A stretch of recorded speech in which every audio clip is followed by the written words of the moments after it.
Uma edição de muitas revelações.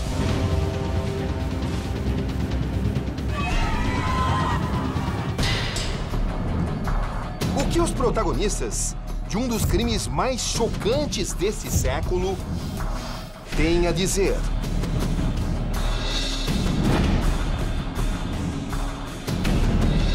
Um homem e duas mulheres. Assassinatos brutais. Seguidos por atos de canibalismo. Eles matavam, esquarteavam e depois se alimentavam dos restos mortais de suas vítimas. Depois arrastou o corpo dela para esse banheiro aqui, né? Foi. E aqui ela fez parte dela, aqui mesmo no banheiro.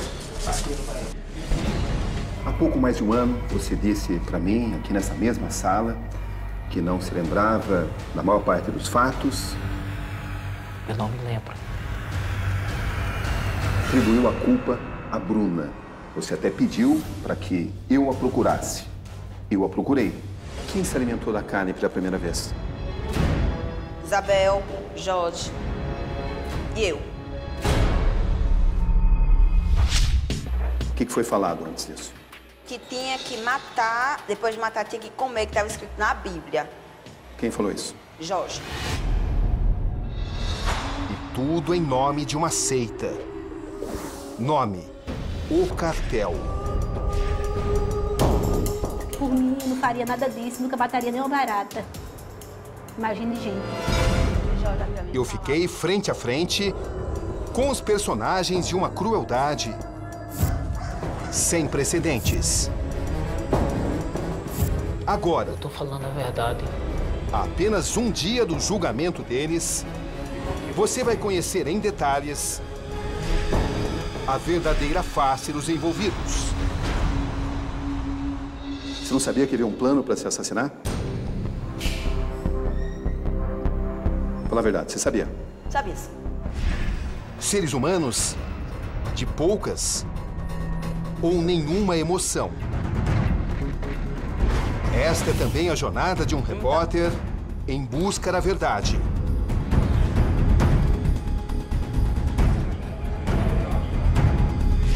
Setembro de 2013. Estamos diante do Presídio Estadual de Recife, capital de Pernambuco. Recebo autorização para entrevistar Jorge Negromonte.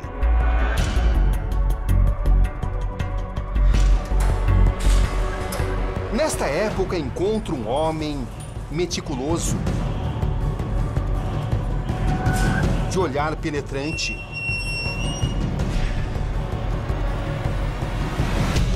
respostas curtas e evasivas. Eu não me lembro. E também planejadas. Jorge, quem assassinou Jéssica, Gisele e Alessandra? Não foi eu. Em Jorge Negromonte, nada parece ser por acaso.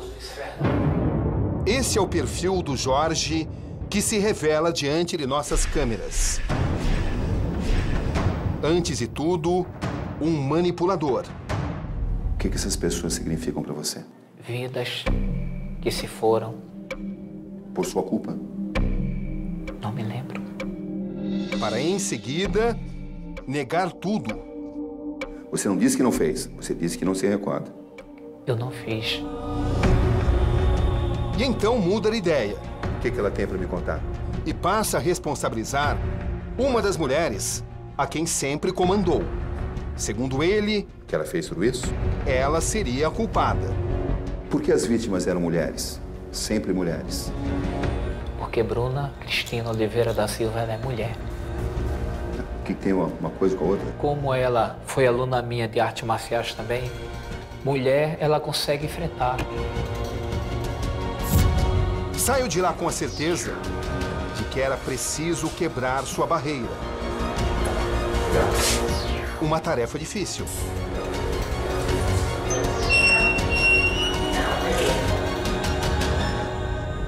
Últimos dias de outubro. Chega então o momento da mulher acusada dar a sua versão. Você assistiu a entrevista que eu fiz com ela? com o Jorge na prisão? Assisti. Assisti ela 10 vezes. Inclusive, todas as perguntas que o senhor fez, eu já anotei tudinho. O que te chamou mais atenção? Ele dizer que não lembra, não viu. Você acredita sabe. nisso, que ele não se lembre? E... É uma tática dele, na sua opinião? Acredito que sim. Uma estratégia? Em uma entrevista com mais de 4 horas de duração, Bruna faz importantes confissões. Tem certeza? Eu acredito que ele queira jogar a autoria dos delitos em cima de mim. Trata-se de uma jovem bem articulada. Você sentia prazer vendo aquele sofrimento todo? Não. Ficava apavorada. Joyce sentia prazer? Pra ele era uma coisa normal. Pra ele, Isabel.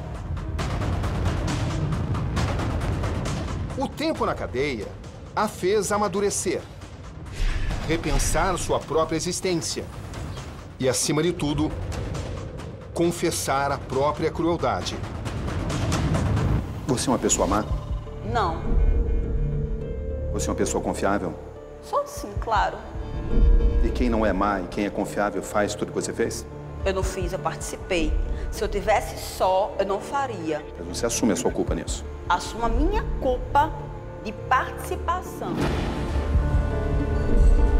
Em uma conversa franca, ela não poupa detalhes. Qual é a pessoa no mundo que mais você ama? Deus. Fora Deus. Minha mãe, que é a minha guerreira. A sua mãe, tá. Se alguém assassinasse a sua mãe e se alimentasse da carne dela, como é que você classificaria essas pessoas? Eu... Seriam monstros? Seria, com certeza. É o que você fez, Bruna. Eu sei. E faz revelações. Quem é Jorge Negromonte? Você lembra da primeira vez que você o viu? Lembro perfeitamente. Causou impacto em você? Causou, sim. Ela expõe a relação que existiu entre eles.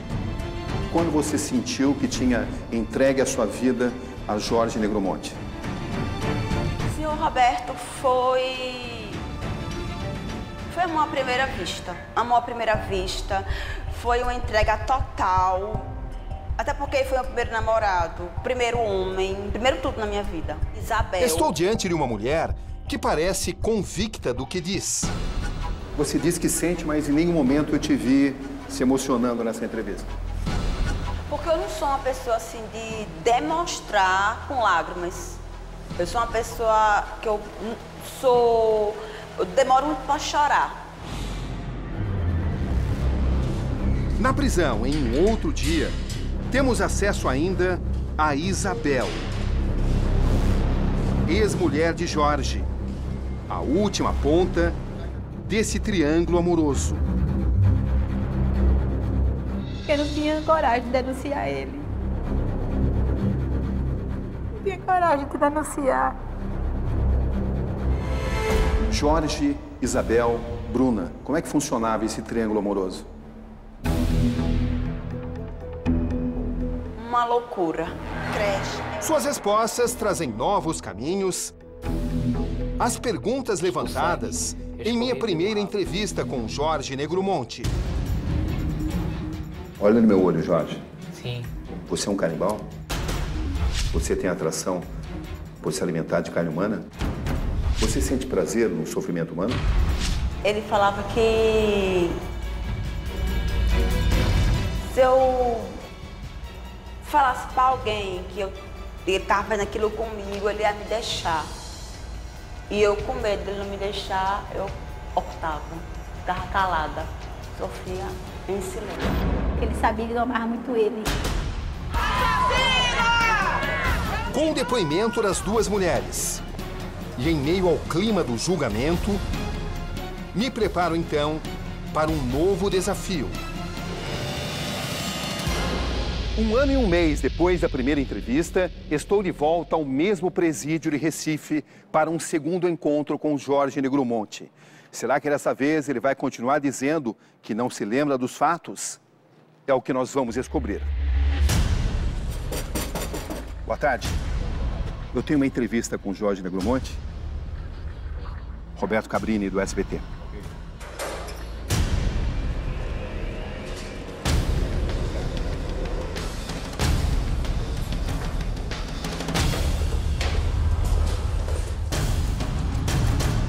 A noite cai.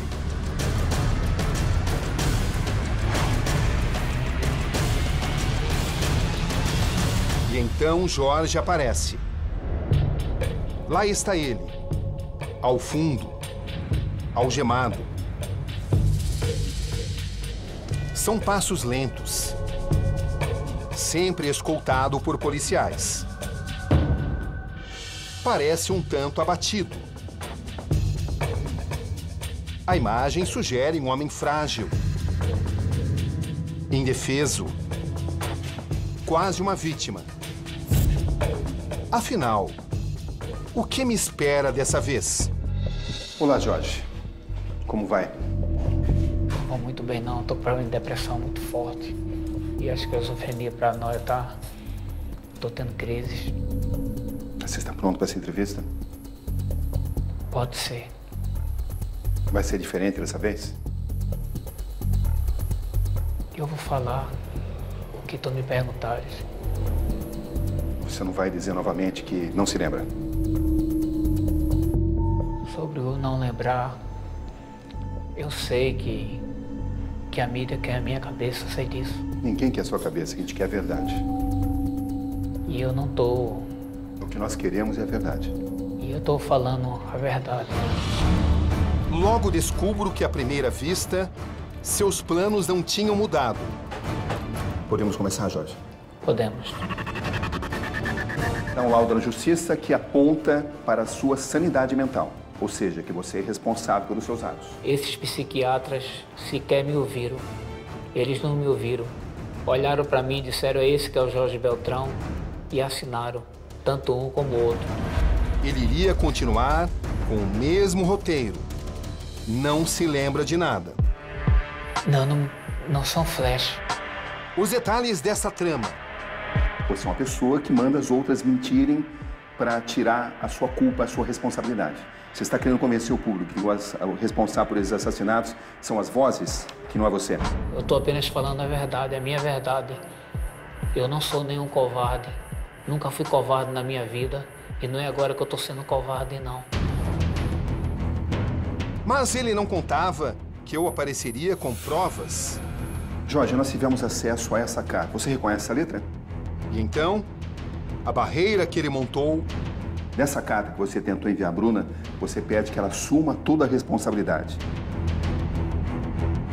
Cede.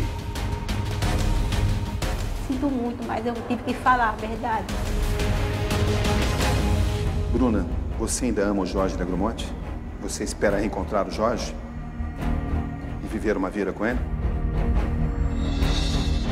É o que passamos a contar a partir de agora. Essa foi a primeira vez que você revelou toda a verdade. O que isso significou para você? Alívio. Estava fazendo um teatro. Boa noite. No Conexão Repórter de hoje, o julgamento de um dos casos mais polêmicos do Brasil. Um homem e duas mulheres. Acusação, tortura, assassinatos brutais e canibalismo.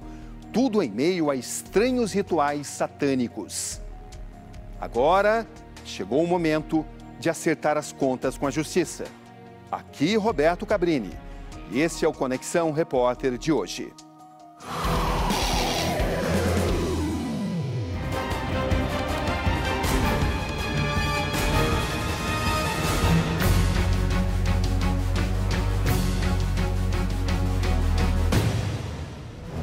Rua dos Emboabas, Jardim Petrópolis, periferia de Garanhuns. Uma casa discreta. O cenário ideal. Aqui a polícia localiza dois corpos de jovens que estavam desaparecidas na cidade. Seus moradores são levados para a delegacia e lá confessam. As mulheres foram sequestradas e mortas durante um ritual da seita O Cartel, criada pelos três acusados, Jorge, Isabel e Bruna. O líder é Jorge Beltrão Negromonte da Silveira, de 53 anos. As comparsas. Sua mulher, Isabel Cristina Pires da Silveira, com 54 anos. E a amante, Bruna Cristina Oliveira da Silva, de 28. Quantas pessoas você executou? 3. Só 3? 3. Tem certeza que não foram mais? Absoluta. Se tivesse, você revelaria? Eu revelaria. Daqui a pouco no Conexão Repórter. Há pouco mais de um ano, você disse para mim, aqui nessa mesma sala, que não se lembrava da maior parte dos fatos. Eu não me lembro. Atribuiu a culpa a Bruna. Você até pediu para que eu a procurasse. Eu a procurei. E eu acredito que ele queira que eu assuma tudo para ele e Isabel se sair.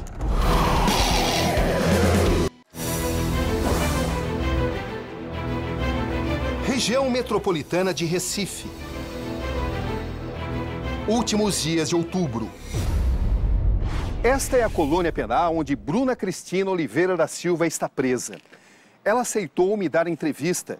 Dentro de instantes, vou me encontrar com ela. Pela primeira vez, vai falar sobre os assassinatos, sobre os rituais de satanismo e canibalismo e da influência de Jorge Negromonte sobre ela. Um depoimento importante. Pela primeira vez, a história dos canibais ganha nova voz. O caso é descoberto em 11 de abril de 2012. Desde então, apenas Jorge Beltrão Negromonte falou. Ou melhor, É a primeira vez que eu falo a verdade. tentou desconversar, O Senhor permitiu eu despistar. me livrar de tudo, eu jogar toda a verdade.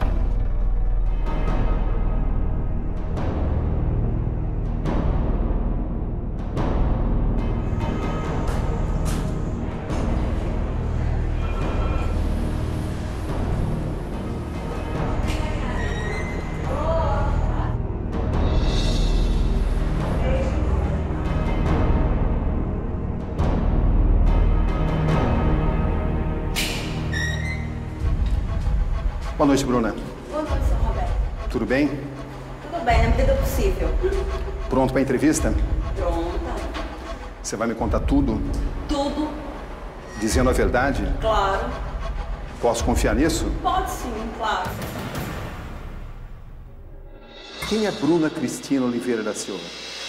Bruna Cristina Oliveira da Silva é uma menina que, apesar de ser uma presidiária, sonha em um dia retornar à sociedade, sonha em fazer faculdade, em trabalhar e ter uma vida normal como eu tinha antes. Como você conheceu Jorge Negromonte? Jorge Beltrão Negromonte da Silveira era um dos professores de karatê lá do Clube Atlântico, local que eu treinava karatê. Na época eu tinha 16 anos. Trabalhava já como professora e fazia o ensino médio. Você lembra da primeira vez que você ouviu? Lembro perfeitamente. Causou impacto em você? Causou sim. Por quê? Porque ele, na época, hoje ele está um pouco debilitado, porque está preso e tal, mas antigamente ele era forte, com aquela faixa preta, aquela força, chamava atenção, não só minha, mas de outras meninas que também treinavam karatê. Você se sentiu atraída por ele? Senti. A iniciativa foi sua? Foi. Eu gostava dele, estava gostando dele. Formado em Educação Física e faixa preta em Karatê, Jorge Negromonte estudou nas melhores escolas. Que tipo de pessoa ele te parecia? Um homem sério, respeitador, inteligente ele. Por ele você dava vida? Dava. Por quê? Porque... Sabe aquele amor de conto de fada que a gente sonha quando é jovem, quando é criança, quando é menina? Pronto, eu pensava que eu tinha encontrado o príncipe encantado. Na definição de Bruna, uma paixão avassaladora. Quando você ficou sabendo que ele era casado, qual foi a sua reação? Ele falou pra mim que era casado no civil com Isabel, porém de corpo presente, como marido e mulher, eles não viviam mais. Tanto que na época Isabel tinha um namorado e ele estava comigo. Eles não tinham relacionamento homem e mulher mais, só era casado no civil. Duas mulheres, um homem, vivendo todos juntos. Como é que era isso? uma loucura. Um triângulo amoroso. Exato. Há pouco mais de um ano, você disse para mim, aqui nessa mesma sala, que não se lembrava da maior parte dos fatos. Eu não me lembro. Atribuiu a culpa à Bruna. Você até pediu para que eu a procurasse. Eu a procurei. Eu sou um anjo vingador, como ele diz. Eu mato e nos últimos momentos de vida, aquela vítima se arrepende de todos os seus pecados e está no reino do céu junto com a gente. E ela, basicamente, te desmente. Ela diz que você foi o responsável por tudo, que você foi o mentor, o líder. Ele era o líder da seita? Era. Ele criou a seita? Era. Quando o Jorge falou em matar pela primeira vez? Em Olinda. Como ele falou? Em Pernambuco. Aqui em Pernambuco. Ele falou que escutava vozes. Afinal de contas, você assume essa responsabilidade? Eu não assumo essa responsabilidade. A verdade é essa. Eu sou inocente. Não sei. Porque ele alega isso não. Lembra de novo as palavras exatas que ele usou para justificar os atos de matar? Purificação, ser humano, que tinha que eliminar pessoas para diminuir a densidade demográfica do mundo. Inocente? Sim, eu não. Ela desmentiu cada palavra que você disse. Mas eu não estou desmentindo ninguém, eu estou falando a minha parte. O ser humano tem que comer o ser humano pode comer a mesma espécie, porque o mesmo ser humano não vai fazer mal. É um animal, só que nós somos... É um animal, como um boi, por exemplo. Só que a gente é racional e o animal é irracional. Estou diante de um Jorge que ensaia o que vai dizer. Eu não estou falando que sou inocente. Eu estou falando apenas a verdade que aconteceu. Estou falando apenas que eu não fiz coisas desse tipo. E tenta novamente sustentar o discurso de inocência. Você assassinou? A todo custo. Não. Eu não assassinei ninguém. Eu nunca fui de matar ninguém. Eu sempre respeitei a vida. Você chama de respeitar a vida, determinar o assassinato de 3 pessoas, o esquartejamento dos corpos e a utilização da carne para alimentação? Mas quem tá Isso é respeitar a vida? Quem está dizendo essas coisas és tu, não sou eu. Eu acredito que ele queira que eu assuma tudo para Isabel se sair. Só que eu já falei, francamente, eu já falei com Isabel e francamente eu já falei com o advogado de Jorge, que com certeza passou para o advogado de Isabel, que eu não vou assumir a culpa de ninguém. Vou assumir sim a minha participação. Hora de lançar mão de uma nova estratégia. E então, surpreendo Jorge com uma prova incontestável. Jorge, nós tivemos acesso a essa carta. Você reconhece essa letra? É a sua letra. Certo. Jorge, nessa carta que você tentou enviar a Bruna, você escreve: decore para poder saber falar. E você basicamente escreve todo o texto que ela deveria repetir perante o juiz, perante a juíza. Ou seja, você tenta manipular totalmente o depoimento dela. Isso aqui é uma manipulação de verdade. Não, na realidade eu estava pedindo para ela não esquecer da verdade que houve. Não, mais do que isso. Você pede para ela assumir toda a culpa. Nessa carta, você pede para que ela assuma toda a culpa e para ela decorar cada detalhe para que ela não se perca no depoimento. Ou seja, você pede a ela para assumir toda a culpa para você sair livre de tudo. Não, eu peço a ela para ela dizer a verdade. Você deve ter notado que ele manda um recado para você. Para mim falar toda a verdade entre Para ele aspas. falar a verdade entre aspas.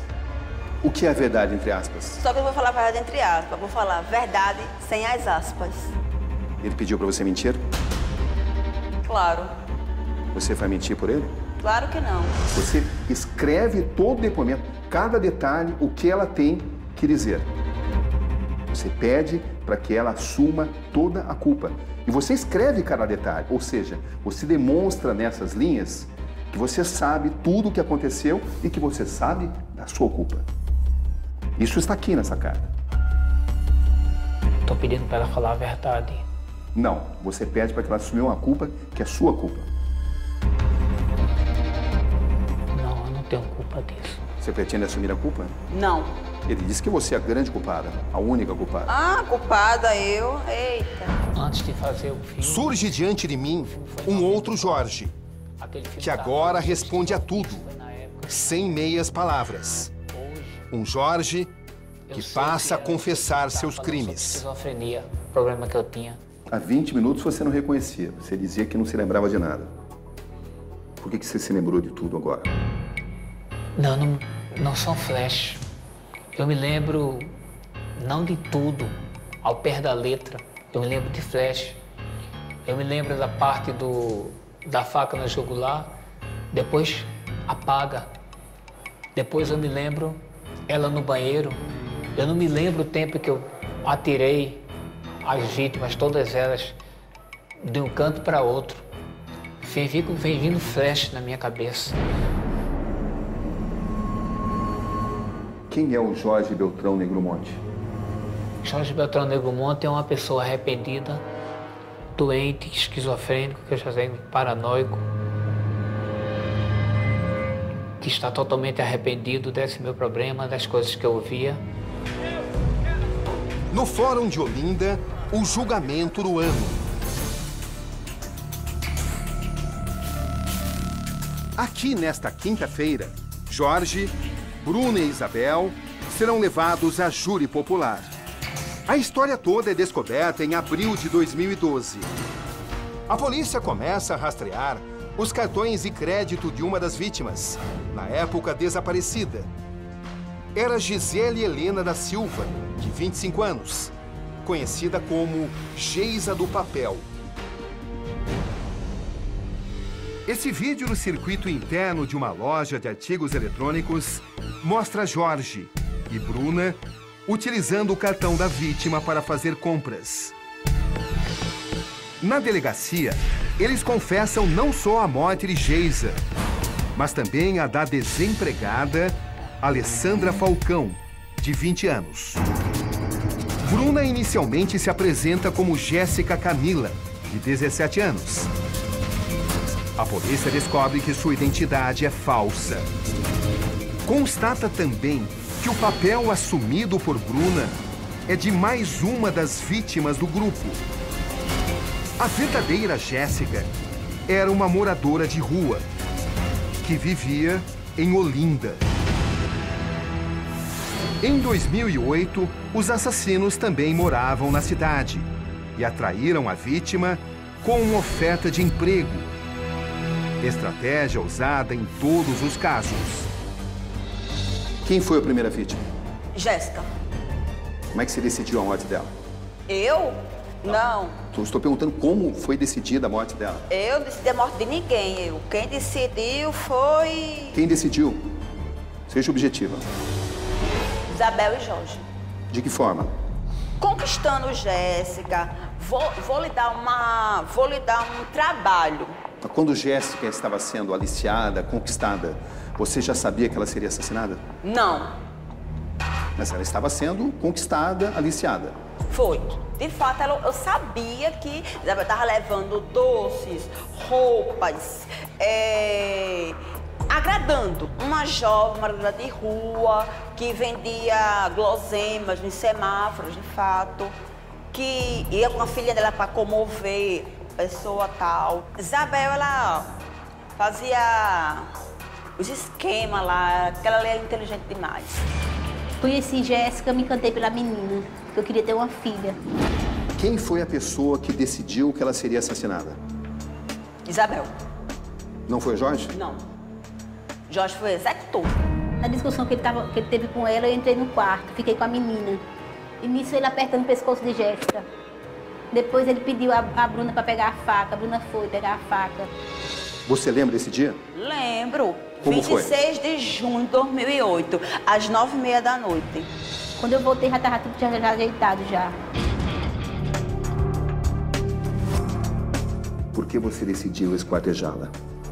Porque são os 4 elementos e o 5º elemento. O 4º elemento, água e terra, que são as pernas. Ar e fogo, que são os braços. E o 5º elemento é a cabeça, que é Deus. É um sistema de purificação que as vozes falam para mim. E o que isso tem a ver com esquartejar o corpo de uma pessoa assassinada? Para colocar,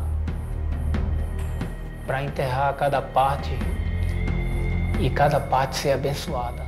Você sentia prazer vendo esse sofrimento humano? Não, nunca senti prazer. Você sentiu o quê? Dor, tristeza. Por que se alimentar do corpo da sua vítima? Era um sistema de purificação. Purificar, para não deixar aquela carne apodrecer, aquela carne ficar imprópria para o consumo. E você concordou com isso? Eu tinha outra escolha, meu senhor? Claro que você tinha escolha. Você podia dizer não. Não, eu tô doida pra dizer não. Isabel me matou. Por que você aceitou isso? Teve que aceitar, eu tava no meio. Vi a menina morrer na minha frente. Você podia falar, não vou fazer isso. Quero ir embora daqui, vou denunciar. Você podia fazer isso? Deus me livre. Eu fazer isso, eu sou uma vítima. Eu ia virar coxinha. Deus me livre. Me arrependo de não ter denunciado, de não ter feito denúncia. A filha de Jéssica, então com 2 anos, é levada por eles e registrada como sendo de Jorge Negromonte. Ou seja, registrada como filha do assassino da mãe da criança. Junto, logo depois, todos se mudam para Garanhuns. Nos anos que se seguem, a criança é obrigada a assistir e participar dos rituais de O Cartel. E é a pequena criança, inclusive, quem indica à polícia onde estão as covas no quintal da casa, usadas para enterrar corpos de 2 vítimas.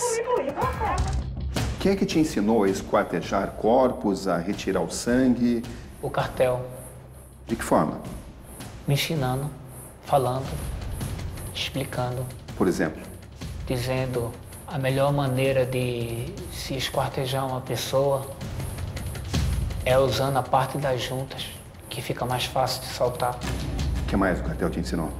Me ensinou que a melhor maneira de purificar a pessoa é quando a pessoa está como Dimas, prestes a morrer. Ela realmente se arrepende antes de morrer. Jorge Beltrão Negromonte, você executou Jéssica, Gisele e Alexandra? Amando da voz. Mas quem executou foi você. Foi. Por que agora você decidiu admitir e antes não? Eu estava arrependido de tal forma que eu não queria ser aquele Jorge que eu fui antes. Você queria ludibriar a justiça? Não queria. Eu queria ludibriar a mim mesmo, para dizer que eu não era aquela pessoa. Aquela pessoa não era eu. Esta é a casa de Jorge Negromonte, aqui em Garanhuns, transformada em Teatro dos Horrores. Na frente é a inscrição: os canibais já estão no inferno. Aqui ficava o banheiro. E nesse ralo, segundo as investigações, escorria o sangue das vítimas. E aqui nessas 2 covas foram encontrados 2 corpos das vítimas de Jorge Negromonte, Isabel e Bruna. São histórias de um pesadelo cujas feridas não cicatrizam.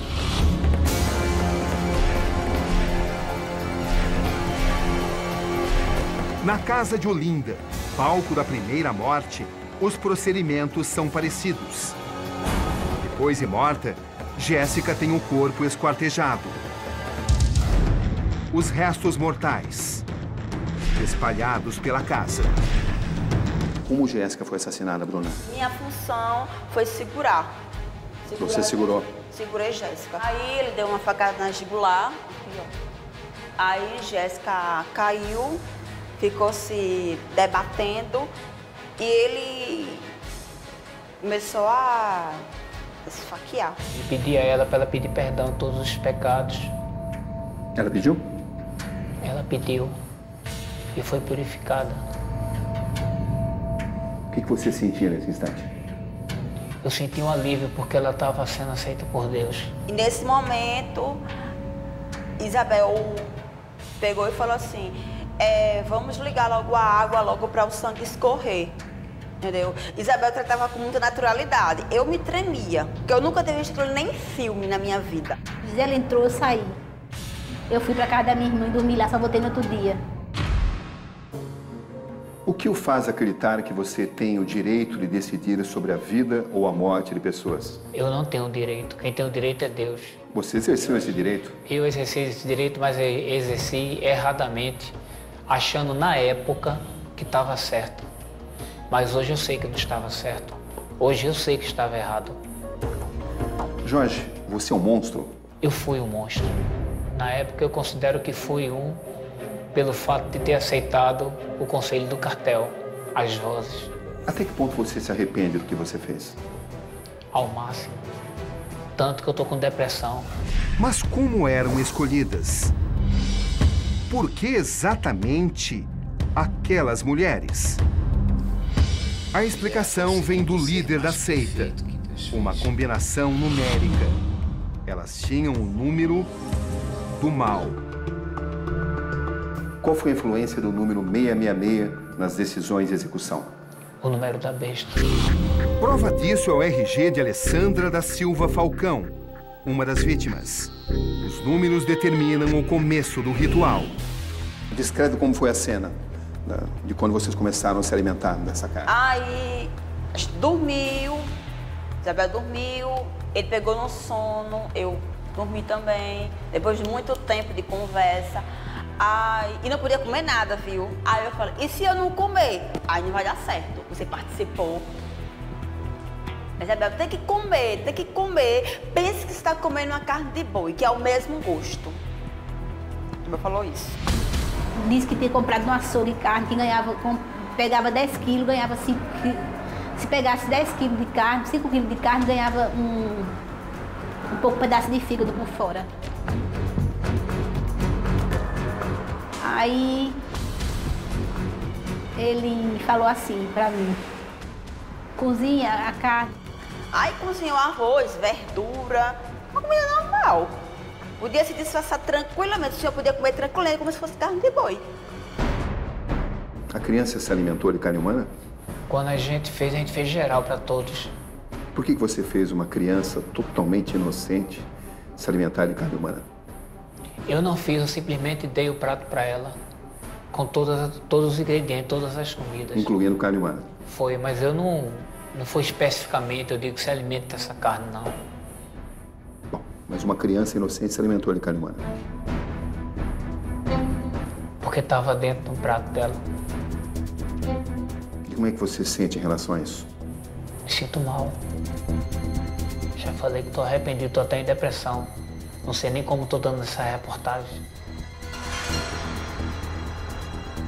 Na delegacia, Isabel já tinha falado sobre a carne humana ser usada em salgadinhos.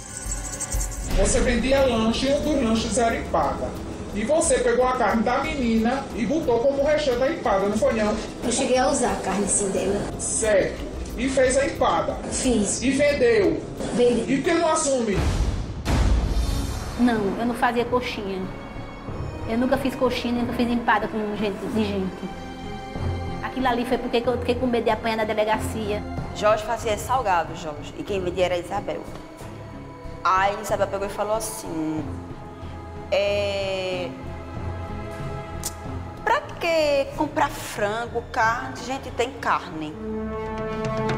Carne de boi, eu gosto de carne de gente, não vou nem sentir a diferença. Aí ela moiu e botou dentro de salgado e saiu vendendo. Jorge falou, não é melhor comprar não, porque pode levantar alguma suspeita. Melhor comprar carne de boi, frango. Jorge não concordava em Isabel vender as carnes de gente, não concordava. Quantas vezes a carne humana foi usada em salgados? Várias vezes. Quantas? Enquanto tinha carne, da Gisele e da Alexandra. Que quantidade de salgados era feita? Era uma quantidade boa de salgados. E ela vendia no centro de Garanhuns. Bruna tá mentindo, ela tá mentindo. Ela não tá falando a verdade dela, ela tá querendo se sair. Deve ter sido destruída pelo advogado dela, ela tá querendo se sair. Tanto prova, é bem interessante. Eu trabalho com a menina que comeu a coxinha de carne de gente lá de Garanhuns, que ela é de Garanhuns e tá presa e trabalha junto comigo. Ela. Quantas pessoas você acredita que tenham consumido? Muitas pessoas. Quantas? Muitas pessoas. Quantas? Que Porque número? ela vendia em lugares públicos. Euclides Dourado, hospital, delegacia, próximo de escola. Estou condenado. Essas cenas pertencem a 2 filmes dirigidos por Jorge Negromonte, em 1994. Um verdadeiro roteiro do que aconteceria mais de uma década depois. Primeiro, a adoração à morte. Bonito, né? Depois, canibalismo.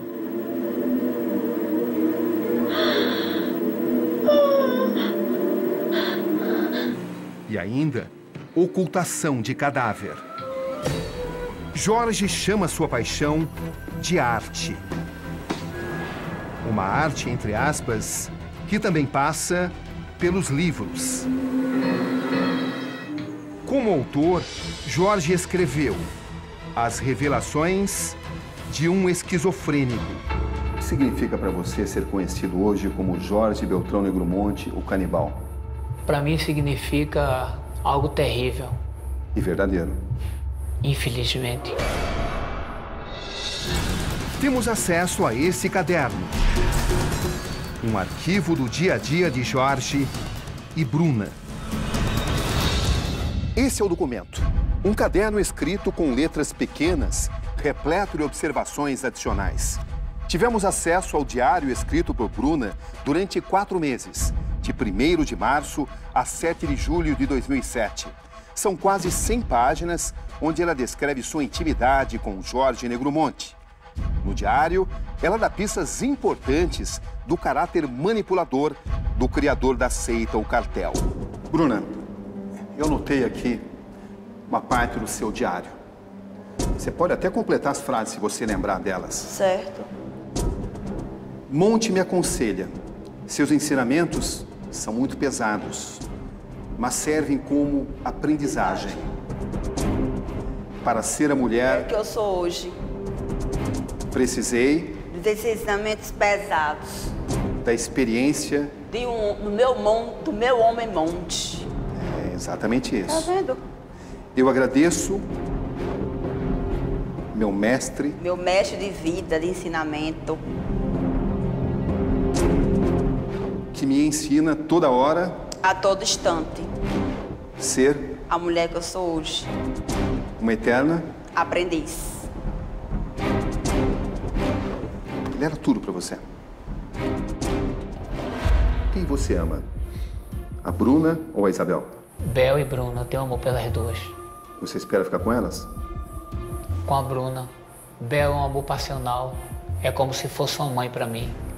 Por que você pediu para a Bruna se sacrificar por você? Bruna se sacrificar por mim. Sim, assumir uma culpa, como se só ela fosse a culpada. Eu pedi porque eu queria preparar o futuro dela lá fora. Na prisão. Uma pena ainda maior. Mas eu pensei nisso, em cuidar do futuro dela. Eu pensei em me casar com ela para diminuir a pena dela. Pensei que eu resolveria, porque ela não consegue resolver as coisas como eu consigo resolver. Então lá fora eu ia cuidar dela, ia visitar ela toda semana, ia levar as coisas que ela estava precisando, que ela precisasse. Era esse pensamento. E você imaginou uma situação onde você ganharia liberdade antes do que ela e aí você ajudaria. Ajudando ela, para ajudar ela, só para ajudar ela. Foi Mas só. você ganharia liberdade antes, Mas essa liberdade seria uma liberdade, em troca do sacrifício dela. não seria em troca do sacrifício dela. É justo fazer isso? Seria, não. Por uma Seria- pessoa que você diz amar? Eu amo ela. Eu a amo. É uma forma diferente de amor, não é? Não. Eu pensei nisso, em ajudá-la. Foi nisso que eu pensei. Jorge Negromonte te pedir em casamento nesse momento, você casa com ele? Amo muito ele, mas eu temo. Eu amo muito ele, mas eu temo me unir de novo com ele e ele quer fazer alguma besteira. Ele teria que mudar, teria que ser outra pessoa. A seguir... Tudo bem? Prazer em vê-lo, viu, Alexandre? O pai de uma das vítimas revive as lembranças do crime. Sempre fico lembrando da hora que ela saiu de casa.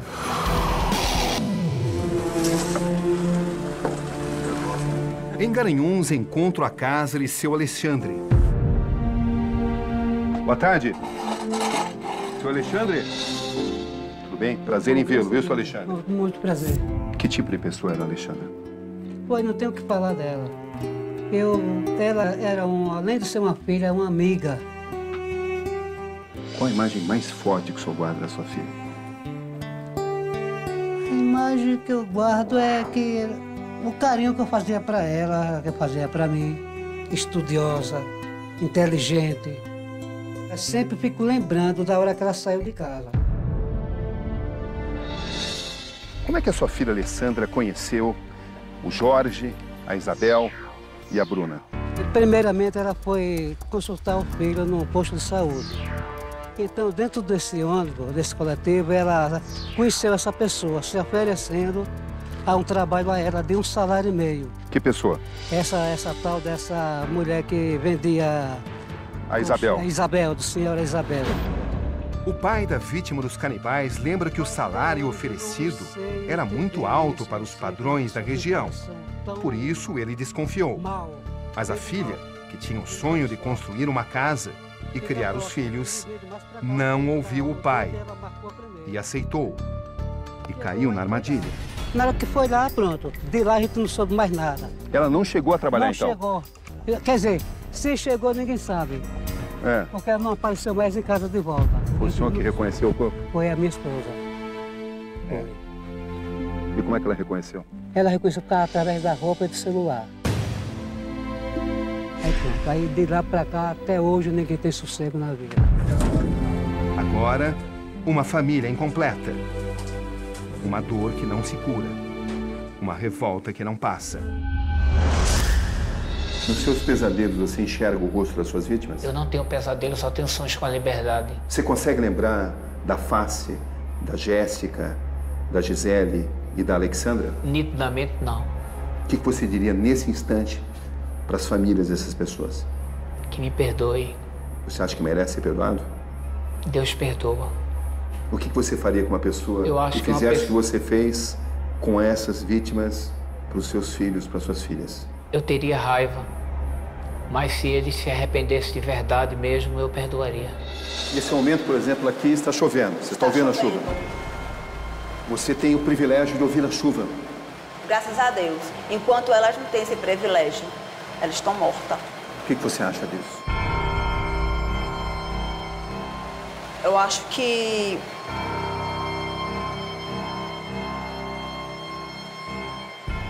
o que eu posso fazer é pedir muito perdão a Deus.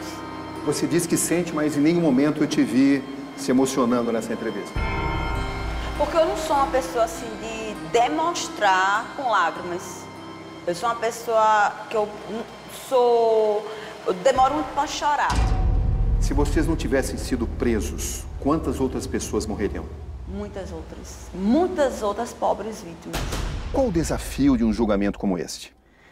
Bom, o que eu tenho a dizer como magistrada é que num julgamento como esse, que envolve questões complexas, vários réus, vários advogados e Ministério Público, o desafio é manter a ordem, a disciplina, que é o poder de polícia, que o juiz pode exatamente, né, se está observando todos os procedimentos realizados ali durante os trabalhos. Jorge Beltrão Negromonte, o que você espera desse julgamento? Eu espero que a justiça seja feita. O que é justiça nesse caso? Deus. Deus é amor, mas Deus também é justiça. Você considera que vai ser condenado? Creio que sim. Qual seria uma condenação justa para você? Eu não sei dizer. Eu entrego isso a Deus. Levarei a plenário com muita independência, não negando a autoria, pois o mesmo é réu confesso, mas alegando, sem sombra de dúvidas, a insanidade mental do acusado. Meu desejo é de sair daqui e começar uma vida nova. Eu venho já traçando a tese de coação moral irresistível. O que seria isso? Seria que ela foi forçada, obrigada, aterrorizada a participar desse crime pelo Jorge Beltrão, esposo e companheiro também da Bruna, esposo dela e companheiro da Bruna, a praticar esses atos lesivos. Eu tenho plena consciência do delito que eu fiz. Foi um delito bárbaro, cruel, bizarro. Então você concorda que você é um monstro? Pude participar desse delito, que eu fui um monstro, que hoje eu não sou mais. A defesa de Bruna, estamos no consenso de que é tentar diminuir a pena, né?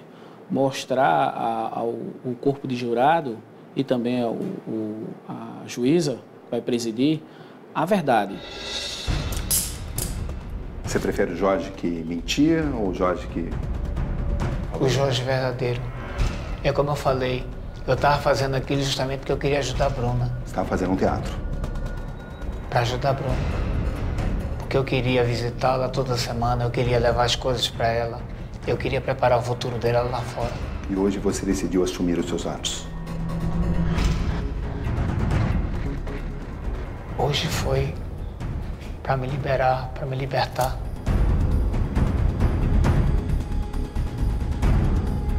Boa noite, Jorge. Boa noite.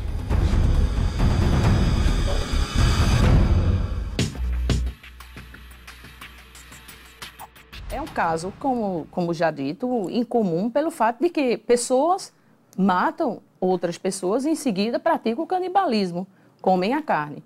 E eles não fazem isso porque eles sofrem de alguma faculdade mental. Eles fazem isso porque gostam, eles fazem isso porque acreditam, eles fazem isso porque eles são perversos, extremamente perversos.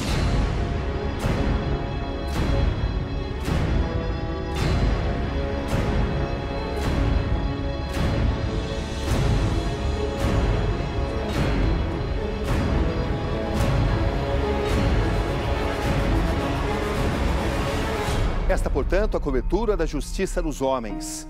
Mas qual seria a justiça de Deus num caso como esse? Aqui, Roberto Cabrini. E este foi o Conexão Repórter de hoje. Boa noite.